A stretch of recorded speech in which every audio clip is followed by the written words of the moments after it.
Good evening and welcome to my channel.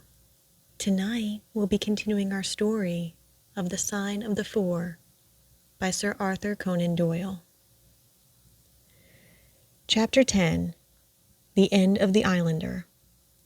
Our meal was a merry one. Holmes could talk exceedingly well when he chose, and that night he did choose. He appeared to be in a state of nervous exaltation. I have never known him so brilliant.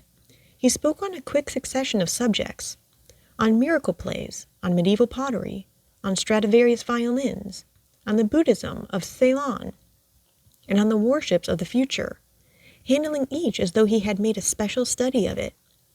His bright humor marked the reaction from his black depression of the preceding days. Algernon Jones proved to be a sociable soul in his hours of relaxation, and faced his dinner with the air of a bon vivant. For myself, I felt elated at the thought that we were nearing the end of our task, and I caught something of Holmes' gaiety. None of us alluded during dinner to the cause which had brought us together. When the cloth was cleared, Holmes glanced at his watch and filled up 3 glasses with port. "One bumper," said he, "to the success of our little expedition. And now it is high time we were off. Have you a pistol, Watson? I have my old service revolver in my desk. You had best take it, then. It is well to be prepared. I see that the cab is at the door. I ordered it for 6:30. It was a little past 7 before we reached the Westminster Wharf and found our launch awaiting us. Holmes eyed it critically. "Is there anything to mark it as a police boat?" "Yes, that green lamp at the side." "Then take it off." The small change was made. We stepped on board, and the ropes were cast off. Jones, Holmes, and I sat in the stern. There was one man at the rudder, one to tend the engines, and 2 burly police inspectors forward. "Where to?" asked Jones. "To the Tower. Tell them to stop opposite Jacobson's Yard." Our craft was evidently a very fast one. We shot past the long lines of loaded barges as though they were stationary. Holmes smiled with satisfaction as we overhauled a river steamer and left her behind us. "We ought to be able to catch anything on the river," he said. "Well, hardly that, but there are not many launches to beat us. We shall have to catch the Aurora, and she has a name for being a clipper. I will tell you how the land lies, Watson.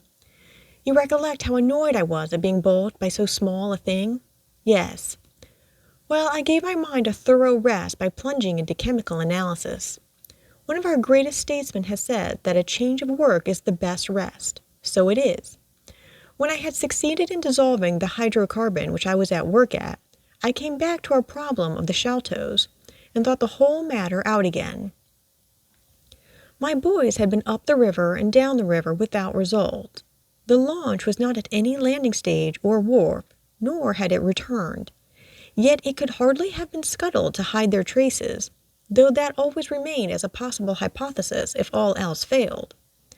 I knew this man Small had a certain degree of low cunning, but I did not think him capable of anything in the nature of delicate finesse. That is usually a product of higher education.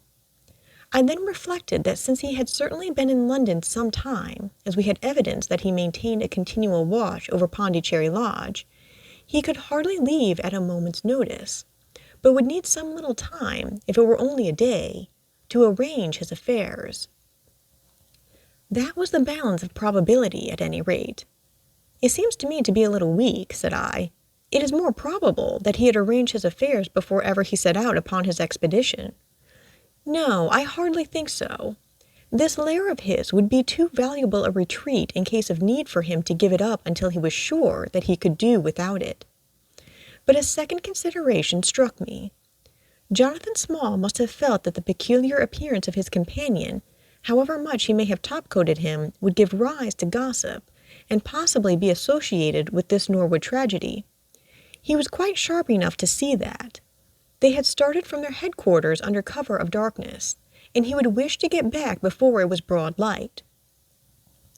Now, it was past 3 o'clock, according to Mrs. Smith, when they got the boat. It would be quite bright, and people would be about in an hour or so. Therefore, I argued they did not go very far. They paid Smith well to hold his tongue, reserved his launch for the final escape, and hurried to their lodgings with the treasure box. In a couple of nights, when they had time to see what view the papers took, and whether there was any suspicion, they would make their way under cover of darkness to some ship at Gravesend or in the Downs, where no doubt they had already arranged for passages to America or the colonies. But the launch? They could not have taken that to their lodgings. Quite so. I argued that the launch must be no great way off, in spite of its invisibility. I then put myself in the place of Small, and looked at it as a man of his capacity would. He would probably consider that to send back the launch, or to keep it at a wharf, would make pursuit easy if the police did happen to get on his track. How, then, could he conceal the launch, and yet have her at hand when wanted? I wondered what I should do myself if I were in his shoes.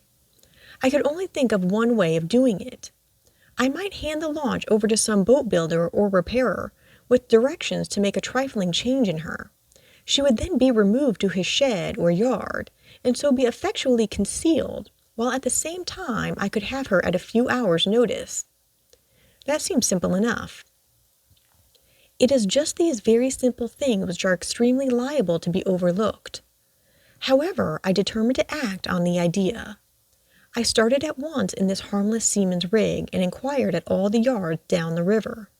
I drew blank at 15, but at the 16th, Jacobson's, I learned that the Aurora had been handed over to them 2 days ago by a wooden-legged man, with some trivial directions as to her rudder. "There ain't naught amiss with her rudder," said the foreman. "There she lies with the red streaks." At that moment, who should come down but Mordecai Smith, the missing owner? He was rather the worse for liquor. I should not, of course, have known him, but he bellowed out his name and the name of his launch. "I want her tonight at 8 o'clock, said he. 8 o'clock sharp, mind, for I have 2 gentlemen who won't be kept waiting. They had evidently paid him well, for he was very flush of money, chucking shillings about to the men. I followed him some distance, but he subsided into an alehouse, so I went back to the yard, and happening to pick up one of my boys on the way, I stationed him as a sentry over the launch. He is to stand at water's edge and wave his handkerchief to us when they start. We shall be lying off in the stream, and it will be a strange thing if we do not take men, treasure, and all." "You have planned it all very neatly, whether they are the right men or not," said Jones. "But if the affair were in my hands, I should have had a body of police in Jacobson's yard and arrested them when they came down." "Which would have never been. This man Small is a pretty shrewd fellow. He would send a scout on ahead, and if anything made him suspicious, lie snug for another week." "But you might have stuck to Mordecai Smith and so been led to their hiding place," said I.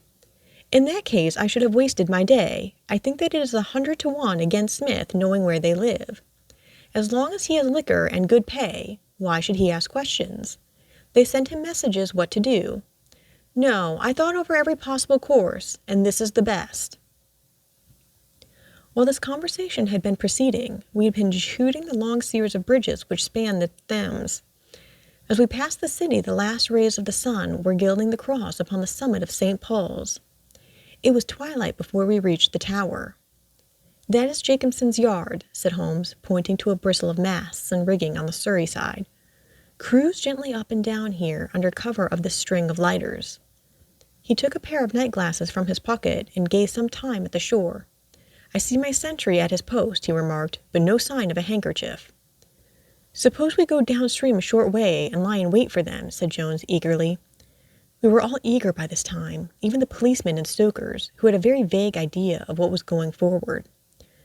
"We have no right to take anything for granted," Holmes answered. "It is certainly 10 to 1 that they go downstream, but we cannot be certain.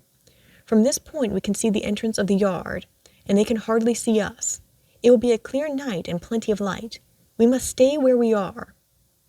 See how the folks swarm over yonder in the gaslight. They are coming from work in the yard.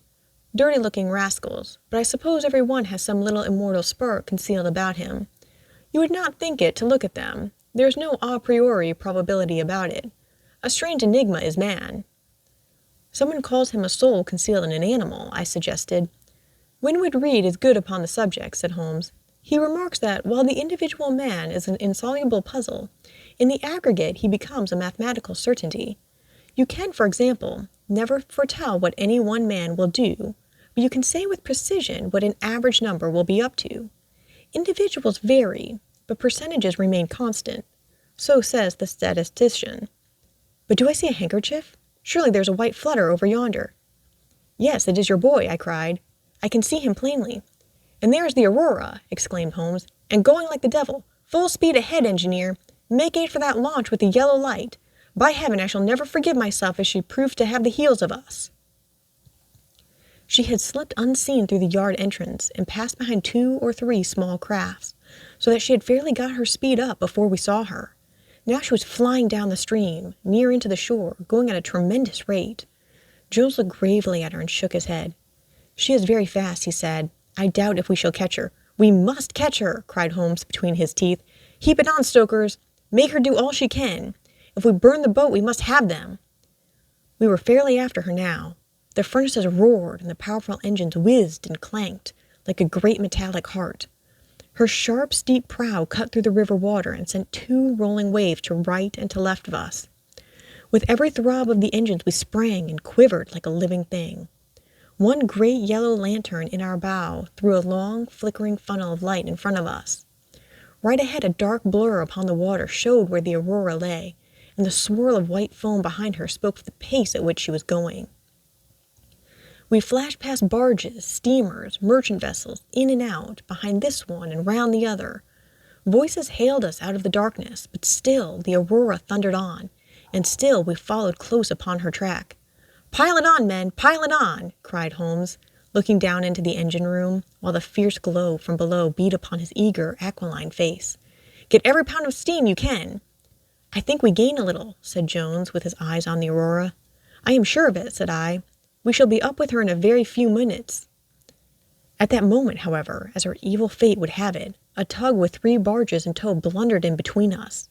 It was only by putting our helm hard down that we avoided a collision, and before we could round them and recover our way, the Aurora had gained a good 200 yards. She was still, however, well in view, and the murky, uncertain twilight was setting into a clear, starlit night. Our boilers were strained to their utmost, and the frail shell vibrated and creaked with the fierce energy which was driving us along.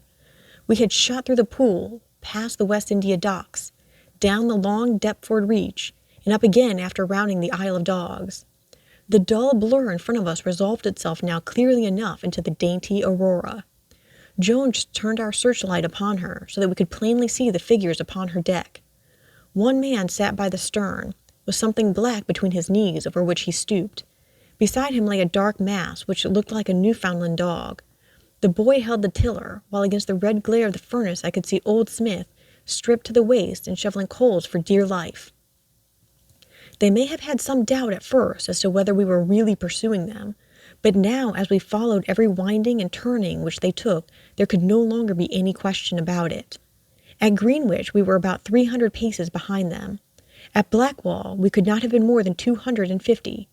I have coursed many creatures in many countries during my checkered career, but never did sport give me such a wild thrill as this mad, flying manhunt down the Thames. Steadily we drew in upon them, yard by yard. In the silence of the night we could hear the panting and clanking of their machinery. The man in the stern still crouched upon the deck, and his arms were moving as though he were busy, while every now and then he would look up and measure with a glance the distance which still separated us. Nearer we came, and nearer. Jones yelled to them to stop. We were not more than 4 boats' length behind them, both boats flying at a tremendous pace. It was a clear reach of the river, with Barking Level upon one side, and the melancholy Plumstead Marshes upon the other. At our hail, the man in the stern sprang up from the deck and shook his 2 clenched fists at us, cursing the while in a high, cracked voice. He was a good-sized, powerful man, and as he stood poising himself with legs astride, I could see that from the thigh downwards there was but a wooden stump upon the right side. At the sound of his strident, angry cries, there was movement in the huddled bundle upon the deck. It straightened itself into a little black man, the smallest I have ever seen, with a great misshapen head and a shock of tangled, disheveled hair. Holmes had already drawn his revolver, and I whipped out mine at the sight of this savage, distorted creature. He was wrapped in some sort of dark ulster or blanket, which left only his face exposed, but that face was enough to give a man a sleepless night. Never have I seen features so deeply marked with all bestiality and cruelty. His small eyes glowed and burned with a sombre light, and his thick lips were writhed back from his teeth, which grinned and chattered at us with a half-animal fury. "Fire if he raises his hand," said Holmes quietly. We were within a boat's length by this time, and almost within touch of our quarry. I could see the two of them now as they stood, the white man with his legs far apart, shrieking out curses, and the unhallowed dwarf with his hideous face, and his strong yellow teeth gnashing at us in the light of our lantern. It was well that we had so clear a view of him. Even as we looked, he plucked out from under his covering a short, round piece of wood, like a school ruler, and clapped it to his lips. Our pistols rang out together. He whirled round, threw up his arms, and with a kind of choking cough fell sideways into the stream. I caught one glimpse of his venomous, menacing eyes amid the white swirl of the waters. At the same moment, the wooden-legged man threw himself upon the rudder and put it hard down, so that his boat made straight in for the southern bank, while we shot past her stern, only clearing her by a few feet. We were round after her in an instant, but she was already nearly at the bank. It was a wild and desolate place, where the moon glimmered upon a wide expanse of marshland, with pools of stagnant water and beds of decaying vegetation. The launch with a dull thud ran up upon the mud bank, with her bow in the air and her stern flush with the water. The fugitive sprang out, but his stump instantly sank its whole length into the sodden soil. In vain he struggled and writhed. Not one step could he possibly take either forwards or backwards. He yelled in impotent rage and kicked frantically into the mud with his other foot, but his struggles only bored his wooden pin the deeper into the sticky bank. When we brought our launch alongside, he was so firmly anchored that it was only by throwing the end of a rope over his shoulders that we were able to haul him out and drag him like some evil fish over our side. The two Smiths, father and son, sat sullenly in their launch, but came aboard meekly enough when commanded. The Aurora herself were hauled off and made fast to our stern. A solid iron chest of Indian workmanship stood upon the deck. This, there could be no question, was the same that had contained the ill-omened treasure of the Sholtos. There was no key, but it was of considerable weight, so we transferred it carefully to our own little cabin. As we steamed slowly upstream again, we flashed our searchlight in every direction, but there was no sign of the islander. Somewhere in the dark ooze at the bottom of the Thames lie the bones of that strange visitor to our shores. "See here," said Holmes, pointing to the wooden hatchway. "We were hardly quick enough with our pistols." There, sure enough, just behind where we had been standing, stuck one of those murderous darts which we knew so well. It must have whizzed between us at the instant that we fired. Holmes smiled at it and shrugged his shoulders in his easy fashion, but I confess that it turned me sick to think of the horrible death which had passed so close to us that night. Thus ends Chapter 10 of The Sign of the Four by Sir Arthur Conan Doyle.